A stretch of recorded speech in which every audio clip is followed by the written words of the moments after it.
எல்லாருக்கும் வணக்கம். மீண்டும் மெய்ப்பொருள் காண்க தளத்திற்கு எல்லாரையும் நான் வரவேற்கிறேங்க. இன்னைக்கு ஒரு சில அப்டேட்ஸ், தென் கொஸ்டின்ஸ் நெறைய இருக்கு. தென் வாட்ச் லிஸ்ட் அப்டேட் அதெல்லாம் பார்ப்போம். ஃபர்ஸ்ட் ஏத்தர் எனர்ஜி எடுத்துக்கிட்டோம் அப்படின்னா, அவங்களோட Q4 financial year 25 results revenue வந்து 29% ஏறி இருக்குங்க. 676 crores தான் இருக்கு. ஏத்தரை பொறுத்த வரைக்கும் ஓலாவோட ரெவென்யூவை பீட் பண்ணிட்டு முன்னாடி வந்துட்டாங்க. ஸோ ரெவென்யூ அதாவது நம்பர் ஆஃப் வால்யூம்ஸ் கூடுறப்ப உங்களுக்கு மார்ஜின்ஸ் வந்து இம்ப்ரூவ் ஆகுறதுக்கு வாய்ப்புகள் நிறைய இருக்குங்க. லாஸ் வந்து நேரோ டவுன் ஆயிருக்கு 17% year on year 234 crores loss பண்ணியிருக்காங்க. அடுத்து டிவிஎஸ் மோட்டார் கம்பெனியில் ஒரு அப்டேட்ங்க. கம்பெனி வந்து ஓஆர்ஆர் கேப்ஸ் கூட ஒரு எம்ஓஐ சைன் பண்ணியிருக்காங்க. எதுக்கு அப்படின்னா இந்த electric 3 wheelers king EV max அதில் ஒரு 500 யூனிட்ஸ் வந்து ஓஆர் மேக்ஸ்ட் வந்து ஆர்டர் வந்திருக்கு. ஸோ இது டிவிஎஸ் மோட்டார் கம்பெனிக்கு நல்ல செய்தி. இனிஷியல் ஸ்டேஜஸில் லோயர் நம்பர் ஆஃப் யூனிட்ஸ் வந்து டெலிவரி பண்ணுவாங்க. நெக்ஸ்ட் இயரில் ரிமைனிங் வந்து டெலிவரி ஸ்டார்ட் பண்ணுவாங்க. அடுத்து ஐஆர்பி யூனிட்ல ஒரு அப்டேட்ங்க. ஐஆர்பி இன்ஃப்ராஸ்ட்ரக்சர் ட்ரஸ்ட்ல இருந்து ஐஆர்பி இன்வைட் ஃபண்டுக்கு 3 ரோட் அசெட்டை டிரான்ஸ்ஃபர் பண்றதுக்கு IRB infra and developers board வந்து அதுக்கு அப்ரூவ் பண்ணியிருக்காங்க. இந்த 3 ரோட் அசெட்ஸோட ஒர்த் எவ்வளவுனா 8,440 crores. இப்போதைக்கு ஐஆர்பி யூனிட்டை பொறுத்த வரைக்கும் அசெட் பேஸ்ன்னு எடுத்துக்கிட்டோம்னா 80,000 crores தான் இருக்குங்க. 12 ஸ்டேட்ஸ்ல ஆப்ரேஷன் நடக்குது. இன்னும் ஒரு 3 இயர்ஸ்ல 1,40,000 crores இருக்கும் அப்படின்னு சொல்றாங்க கம்பெனி. அடுத்து இன்னைக்கு லாஸ்ட் அப்டேட் என்னன்னா COVID-19 கேசஸ் கூடுற மாதிரி செய்திகள் வந்திருக்குங்க இந்தியாவில். நான் கடைசியா பார்த்தப்ப 3,395 கேசஸ் இருக்கு அப்படின்னு சொல்லி செய்திகள் வந்திருந்தது. அடுத்து இன்னைக்கு கேள்விகளுக்குள்ள போயிடலாங்க. ஃபர்ஸ்ட் ஒரு நண்பர் யூனிமேஷ் அப்படின்ற நிறுவனத்தை பத்தி கேட்டிருக்காருங்க. ஐபிஓ அலாட் பண்ணி அவருக்கு கிடைச்சிருக்கு. அவரோட கேபிட்டல் போட்ட பணத்தை ப்ராஃபிட்டை வெளில எடுத்துட்டாரு. ரிமைனிங் வந்து ஹோல்ட் பண்றதா சொல்றாருங்க. இப்போ என்ன பண்றதுன்னு கேட்கிறாரு. கம்பெனியை பொறுத்த வரைக்கும் என்ன ஒரே ஒரு சிக்கல் அப்படின்னா ப்ரமோட்டர் ஹோல்டிங்ஸ் வந்து ஒரு 79% பக்கமா இருக்குங்க. ஸோ செபியோட கைட்லைன்ஸ் படி அதை வந்து 75 குறைக்கணும். ஸோ ஸ்டேக்கை இன்னும் ஒரு 4% விற்பாங்க. இதை ஃபர்ஸ்ட் தெரிஞ்சுக்கணும். தென் டெட் டு ஈக்விட்டி 0.13 இருக்கு, கொஞ்சம் அதிகமா இருக்கு. தென் கம்பெனி ரொம்ப ரொம்ப ஓவர் வேல்யூடுங்க. ஸோ நண்பரை பொறுத்த வரைக்கும் போட்ட கேபிட்டல் எடுத்துட்டாரு அப்படின்றதுனால அதை ஹோல்ட் பண்ணலாம். என்ன பொறுத்த வரைக்கும் ப்ரமோட்டர்ஸ் வித்தாலும் அதை பத்தி அவர் கவலைப்பட தேவையில்லை. இதுக்கு மேல அவருக்கு கிடைக்கிறது எல்லாமே போனஸ் தான். அடுத்து ஒரு நண்பர் என்ன கேட்டிருக்காரு, பெஸ்ட் 7 பேங்கிங் ஸ்டாக்ஸ் அப்படின்னா எதை சார் நீங்க சொல்லுவீங்க அப்படின்னு சொல்லி கேட்டிருக்காங்க. அதுல வந்து டிஎம்பியையும் சவுத் இந்தியன் பேங்கையும் தவிர மற்ற சொல்லுங்க அப்படின்னு சொல்லியிருக்காங்க.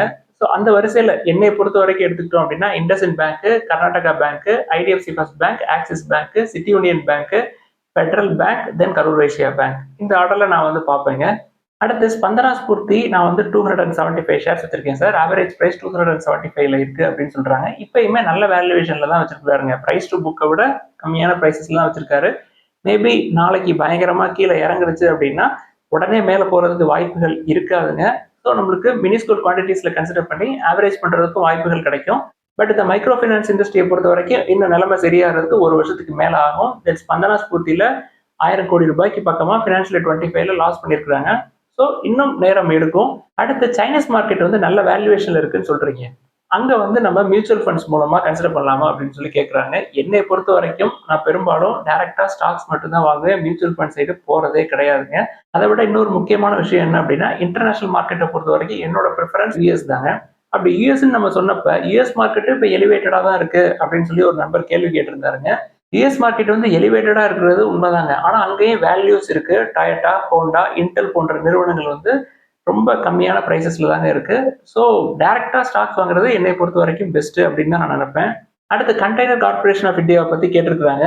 36 டைம்ஸ் ஏர்னிங்ஸ் இருக்குங்க. ஓவர் வேல்யூடா தான் இருக்கு. நான் லாஜிஸ்டிக்ஸ்க்காக இப்போ கேட்வே டிஸ்ட்ரிபாக்ஸை தான் பார்த்து வச்சிருக்கேன். அவங்க சமீபத்தில் ஸ்னோமேன் லாஜிஸ்டிக்ஸையும் அக்வயர் பண்ணிட்டாங்க. ஃபுல்லா கண்ட்ரோலிங் ஸ்டேக் எடுத்துட்டாங்க. அது இப்போ நல்ல வேல்யூவேஷன்ல தான் இருக்கு. கீழே இறங்குற மாதிரி இருக்கு.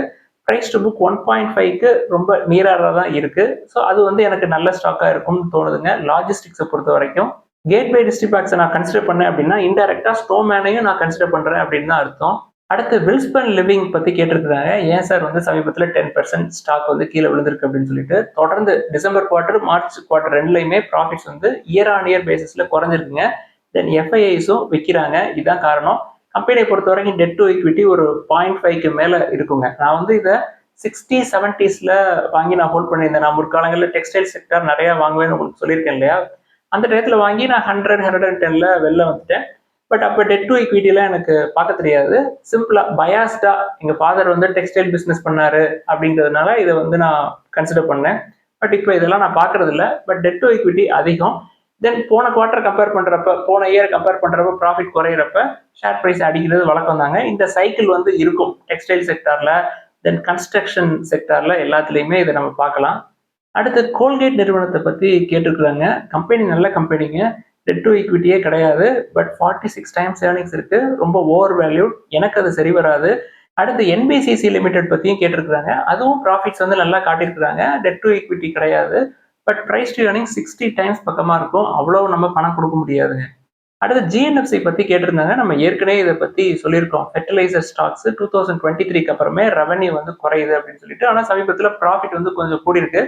வேல்யூவேஷன் நல்லா இருக்கிற மாதிரி தெரியுங்க. புக் வேல்யூவோட ப்ரைஸ் வந்து ஷேர் ப்ரைஸ் கம்மியாக தான் இருக்கும். பிஇ வந்து 13 டைம்ஸ் இருக்குது, டெட் டு ஈக்விட்டி 0.01. பட் ஓவராலாக ஃபெர்டிலைசர் ஸ்டாக்ஸ் எல்லாமே இறங்க தான் செய்யுது. நான் பர்சனலாக ஃபெர்டிலைசர் ஸ்டாக்ஸை கன்சிடர் பண்ணுறது கிடையாது. அடுத்து ஹைடெக் பைப்ஸ் பற்றி கேட்டிருக்காங்க. ஹைடெக் பைப்ஸை பொறுத்த வரைக்கும் எஃப்ஐஐஸ் தொடர்ந்து விற்கிறாங்க. இது ஃபர்ஸ்ட் திங். தென் ப்ராஃபிட்ஸ் வந்து குவார்டர் ஆன் குவார்டர் பேசிஸில் ஃப்ளாட்டாக தான் இருக்குது, இயர் ஆன் இயர் பேசிஸில் கொஞ்சம் ஏறி இருக்குங்க. Debt to equity 0.10, price to earnings வந்து 26. ஸோ இந்த மாதிரி ஸ்மால் கேப் கம்பெனிக்கு ப்ரைஸ் டு ஏர்னிங்ஸ் 26 அப்படின்றது ரொம்ப ஓவர் வேல்யூடாக தான் நான் பார்க்குறேன். ஈவன் டெட் டு ஈக்விட்டி 0.10க்கு மேலேயும் இருக்குது, பட் ப்ரைஸ் டு புக் 1.54 இருக்குங்க. ஸோ ஸ்மால் கேப் பொறுத்த வரைக்கும் நம்ம எப்பொழுதும் சொல்கிறது தான், வேல்யூவேஷன்ஸை ஸ்ட்ரிக்டாக ஃபாலோ பண்ணுவோம். ப்ரைஸ் டு புக் 1.5க்கு கீழே, then 15 to 20 times earnings, then debt to equity 0.10க்கு கீழே. ஃபார் எக்ஸாம்பிளுக்கு நம்ம பிர்லா சாஃப்ட் எடுத்துக்கிட்டோம்னா நம்ம ரொம்ப வெயிட் பண்ணோம். 2019க்கு வந்ததுக்கப்புறம் வெயிட் பண்ணோம், இன்னமும் நம்ம வெயிட் பண்ண தான் செய்கிறோம். இன்னும் கீழே இறங்குறதுக்கு வாய்ப்புகள் இருக்கும். நல்ல வேல்யூவேஷன் தான் 19 அப்படின்றது, ஆனாலும் பெர்ஃபார்மன்ஸ் கம்பெனி காட்டல, அதனால இன்னும் கீழே இறக்குவாங்க. நம்ம 285, 300 ரேஞ்சில் நம்ம பார்க்கலாங்க. அடுத்து கேஎன்ஆர் கன்ஸ்ட்ரக்ஷன்ஸ் பற்றி கேட்டிருக்காங்க. வேல்யூவேஷன்ஸை பார்க்கறதுக்கு முன்னாடி ரிசல்ட்ஸை பார்த்துருவோமே. Q4 ஃபினான்ஷியல் 25 எடுத்துக்கிட்டோம்னா கன்சாலிடேட்டட் நெட் ப்ராஃபிட் 60.58% குறைஞ்சிருக்கு, ரெவன்யூ 31% குறைஞ்சிருக்குங்க. ஃபினான்ஷியல் 25ஓட முடிவில் கம்பெனியோட ஆர்டர் புக் அப்படின்னு பார்த்துட்டோம்னா 5051 crores. இதுல ரோட் ப்ராஜெக்ட்ஸ் வந்து 50%, தென் பைப்லைன் அண்ட் இரிகேஷன் வந்து 50% இருக்கும். ஃபினான்ஷியல் 25 எடுத்துக்கிட்டோம்னா நெட் ப்ராஃபிட் 28% ஏறி இருக்கு இயர் ஆன் இயர், ரெவன்யூ ஒரு 7.3% ஏறி இருக்குங்க. 25 காசு ஒரு ஷேருக்கு டிவிடெண்ட் தர்றாங்க. ஸோ கன்ஸ்ட்ரக்ஷன் கம்பெனியை பொறுத்த வரைக்கும் இது சைக்கிளிக் இன் நேச்சராக தாங்க இருக்கும் ஃபர்ஸ்ட் திங். தென் கன்ஸ்ட்ரக்ஷன் கம்பெனி எல்லாத்துலேயுமே டெட் டு ஈக்விட்டி இருக்கும். ஈவன் எல்என்டி எடுத்துக்கிட்டீங்கனாலும் 1.25 to 1.3 டைம்ஸ் இருக்குங்க டெட் டு ஈக்விட்டி. நான் பெரும்பாலும் கன்ஸ்ட்ரக்ஷன் கம்பெனியை கன்சிடர் பண்ணதுக்கு முக்கியமான காரணம் இதுதான். நான் உங்களுக்கு 2 எக்ஸாம்பிள் எப்பொழுதுமே சொல்லுவேங்க கன்ஸ்ட்ரக்ஷனை பொறுத்த வரைக்கும். ஒன்று வந்து ஆனந்த் ராஜ், இன்னொன்று வந்து சத்பவ். ஒன்று 300ல வாங்கி 3 rupees 5 rupees வரைக்கும் வந்தது, ஒன்று 60 rupeesல வாங்கி 800 900 வரைக்கும் போச்சு. ஸோ கேஎன்ஆர் கன்ஸ்ட்ரக்ஷன்ஸை பொறுத்த வரைக்கும் வேல்யூவேஷன் நல்லா இருந்தாலும், அதாவது price to earnings price to book நல்லா இருந்தாலும், இந்த கடன் தென் ப்ரொமோட்டர்ஸ் பற்றி எனக்கு கிளாரிட்டி இல்லாததுனால நான் அந்த சைடு போகிறதில்ல.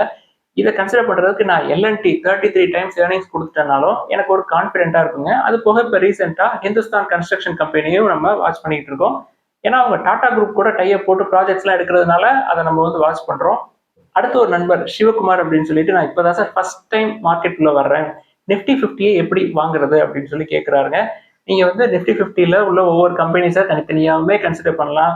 இல்லை நிஃப்டி 50ல உள்ள எல்லா கம்பெனியும் வேணும் அப்படின்னா நிஃப்டி 50 இண்டெக்ஸ் அப்படின்னு சொல்லி உங்களோட சர்ச் பாக்ஸில் அடிச்சிங்க அப்படின்னா இண்டெக்ஸ் ஃபண்ட், பேசிவ் ஃபண்ட் வரும், அதையும் நம்ம கன்சிடர் பண்ணலாம். இல்லை நிஃப்டி 50லேயே அதிகமாக விலை கொடுத்து வாங்காமல் கம்மியாக சீப்பான ஸ்டாக்ஸ் வேணும் அப்படின்னாலும் ஐடியில் விப்ரோ, தென் ஆட்டோ எடுத்துக்கிட்டோம்னா ஹீரோ மோட்டோகிராப், தென் டாடா மோட்டார்ஸ், தென் ஃபார்மா எடுத்துக்கிட்டோம்னா டாக்டர் ரெட்டி, ஜைடஸ், தென் எஃப்எம்சிஜி எடுத்துக்கிட்டோம்னா ஐடிசி, தென் பேங்க் எடுத்துக்கிட்டோம்னா இண்டஸ்இண்ட். இது எல்லாமே சீப்பாக தான் இருக்கு. நிஃப்டி 50ல இருக்கிற 50 ஸ்டாக்ல நம்ம 5 டிஃப்ரெண்ட் செக்டாரை பார்த்துருக்கோங்க. உங்களுக்கு விருப்பம் இருந்தால் இதை கன்சிடர் பண்ணலாம். இல்லை ஓவராலாக நிஃப்டி 50ல உள்ள எல்லா கம்பெனியும் வேணும் அப்படின்னா இண்டெக்ஸ் ஃபண்டை சூஸ் பண்ணிக்கிறது பெஸ்ட்டுங்க.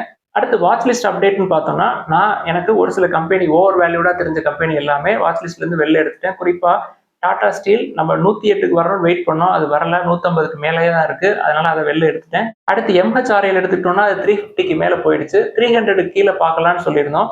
அடுத்து தாமஸ் குக்கை பொறுத்த வரைக்கும் ஒரு நண்பர், நம்ம சேனல்ல ஒரு நண்பர் தாங்க இது வந்து கன்சிடர் பண்ணலாமான்னு கேட்டிருந்தாரு. 128 அந்த ரேஞ்சில் அவர் கேட்டாரு. நம்ம இப்போ 170க்கு பக்கமாக வந்துருச்சு, பி வந்து 31க்கு மேலே போயிடுச்சு, அதை வந்து வாட்ச் லிஸ்ட்லேருந்து எடுக்கிறோம். தென் ஸ்டார் ஹெல்த் ரொம்ப நாளாக 30க்கு கீழே இருந்துச்சு, 4th குவார்ட்டர்ல ப்ராஃபிட் ஒழுங்காக பண்ணல, அதனால அது 40க்கு மேலே போயிடுச்சு. நம்ம இப்போ கன்சிடர் பண்ணுற ரேஞ்சில் கிடையாது. ஒருவேளை அடுத்த வருஷம் ப்ராஃபிட் நல்லா பண்ணாங்க, ஷேர் ப்ரைஸ் ஏறாமல் இருந்தது அப்படின்னா நம்ம அதுக்கப்புறம் பார்த்துக்கலாம். இப்போதைக்கு வாட்ச் லிஸ்ட்டில் விட்டு வெளில போகுது ஸ்டார் ஹெல்த். அதுக்கு பதிலாக வாட்ச் லிஸ்ட்டில் புதுசாக வந்தது 2 ஸ்டாக், ரெண்டுமே வந்து 2 டிஃப்ரெண்ட் செக்டாருங்க. ஃபர்ஸ்ட் முத்தூட் மைக்ரோஃபின், அது வந்து மைக்ரோ ஃபினான்ஸ் செக்டார். தென் லாஜிஸ்டிக்ஸ் செக்டார்ல கேட்வே டிஸ்ட்ரிபாக்ஸ், ரெண்டுமே வந்து நல்ல வேல்யூவேஷன்ல இருந்தது. முத்தூட் மைக்ரோஃபின் எடுத்துக்கிட்டிங்கன்னா புக் வேல்யூக்கு கீழே தான் இருக்கு, தென் லாஜிஸ்டிக்ஸ் கம்பெனி கேட்வே எடுத்துக்கிட்டிங்கன்னா ஒரு 1.5 to 5.3 டைம்ஸில் தான் இருக்குது. ஸோ ரெண்டுமே வந்து நல்ல ப்ரொமோட்டர்ஸ் மாதிரியும் தெரியுது.